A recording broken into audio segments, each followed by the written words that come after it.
Hey, so today I'm coming to you with a message based off of a woman who stated that she got with a man and lost herself.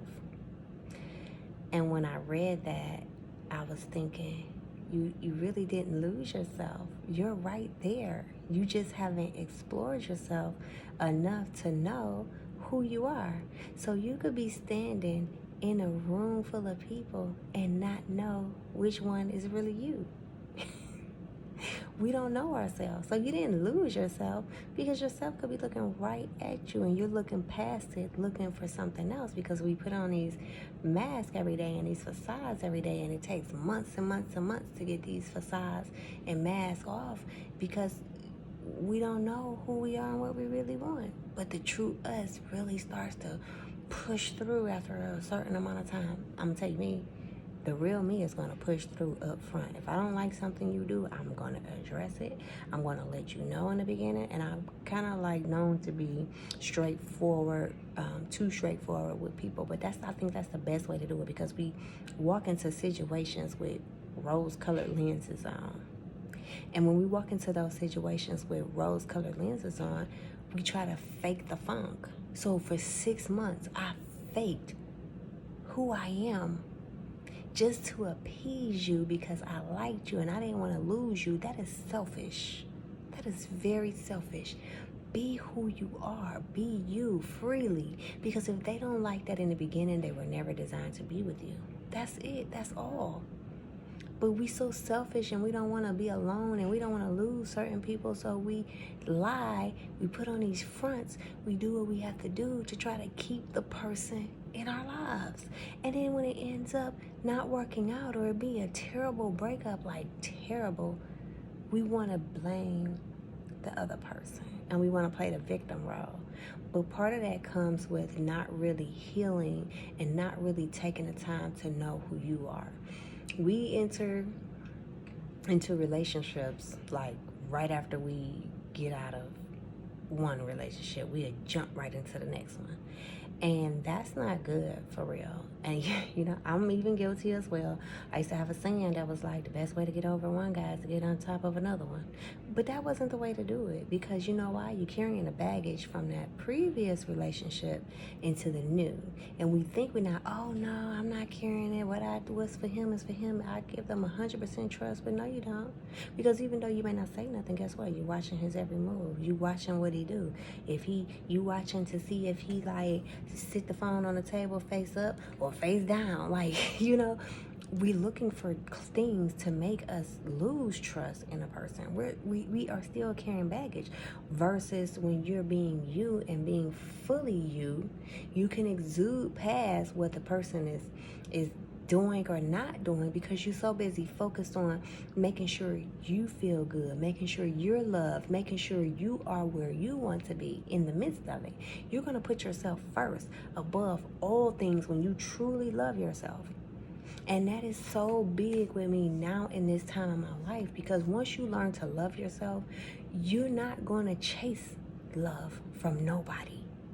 You're not. You're gonna make sure you chase that love into yourself, and you give yourself the love that you need. You're gonna make sure you are well taken care of. You're gonna make sure that you're not accepting anything less from the next person, because you love yourself. And I'm not saying people don't love themselves, but there's a lot of work, to be honest. And I might step on some toes. I really don't care, because my main goal is to know that I'm helping at least one person get it right and become loving of themselves. Like, seriously, love yourself. And I'm going to tell you one way that you know you love yourself really, really, really, really well. Point an example.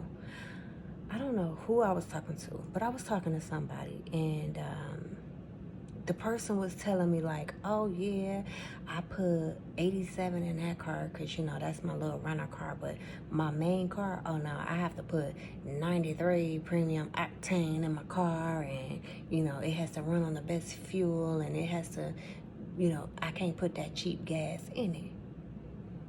Now, mind you, this is the same person that will eat Popeyes every week on their special days.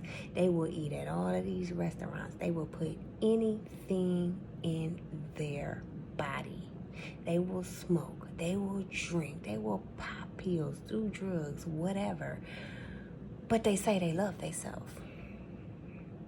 You cannot tell me that you love yourself when you're putting 93 premium octane inside of your vehicle, but you're not putting it inside of your body, your temple. This right here, this is going to get you all through life. If it's worn out and tore down, that's because you fed it 87.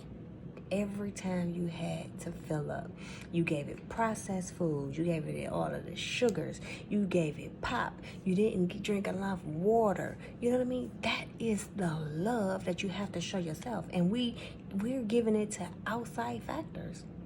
Oh, my car gotta be cleaned every week. My car gotta have this type of gas in it.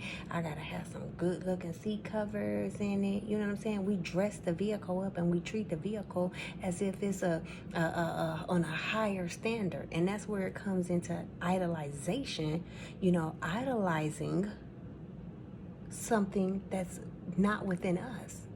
Idolizing that vehicle because you put more thought and effort into what that vehicle gonna eat, how that vehicle gonna be treated, if you're gonna take it to a backyard mechanic or if you're gonna take it to the dealership. I mean, literally, we can go on and on to compare how we treat our cars with more respect than we treat our bodies. So that right there is a definite factor of self-love. You're not going to tell me, especially if you have any underlying conditions, if you have anything like diabetes or if you have any high blood pressure, but you continually eat the foods that you know aren't good for you because it's like you don't care. And you've already reached a point where you know you have a dis-ease in your body. And you're constantly feeding that dis-easement. You get what I'm saying? So, but you're not tolerating. I remember going to a gas station one day. And I was young. I didn't really know much about gas at the time. So I was running on E. And, nobody told me, oh, you fill up at half full or whatever. So I was like about to run out of gas. And I came to this gas station that was called Sunoco, right? And everybody know, don't go to Sunoco. But I didn't know, and I needed gas. And I put the 87 in my tank and it was like water, okay? My car wouldn't start up. I was stuck at the gas station. Like it was a mess. And I finally went to AutoZone just to see what it was wrong with my vehicle. And they said, oh, you put Sunoco 87 in your tank, and that's water. It's not even gas. It's just pure water. And I made it my point and my business to never go to Sunoco again, to never have to be that low on gas where I'm forced to go to some place that I choose not to go to, or to be able to go and get the 87 from there, which is nothing but water, and mess my car up. So that's how we should be treating our bodies. And when you start to treat your body better, you have to recognize the people that's really there for you and really not there. You'll begin to see who love themselves and who don't. Because I wind up getting into situations where people would offer me things, and before I just felt like, oh, that was nice, they offered me something. And you tell these same people, hey, I'm going on a diet, I'm on a diet, I'm trying to eat better, I don't want none, no thank you. And then it becomes a point to where they constantly try to get you to eat something bad. It's like they want to push your buttons. And at that point, it's like, now I feel like it's a disgrace to me, because either you're not listening to me saying that I'm on a diet, I'm trying to eat healthier. I need to quit saying I'm on a diet, but I'm trying to have a healthier lifestyle. I'm trying to do better, and you keep constantly trying to feed me the very thing that I don't need, as if you're trying to throw me off my track instead of supporting what I'm trying to do. But You'll be the same one when I hold my ground and you see the results. You'll be the same one and be like, oh yeah, you look good. You did that. Yeah.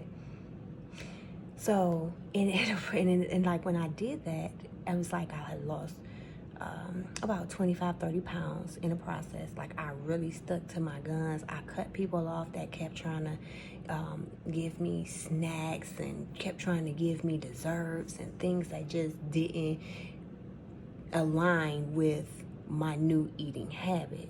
And I really held my ground, and I did it for like months. Like, I started off in the summer, the end of the summer, I started eating right. I slacked off a little bit, but then I picked right back up, and I was like, you know what, it's time to take it to the next level. And I lost 25, 30 pounds out of that.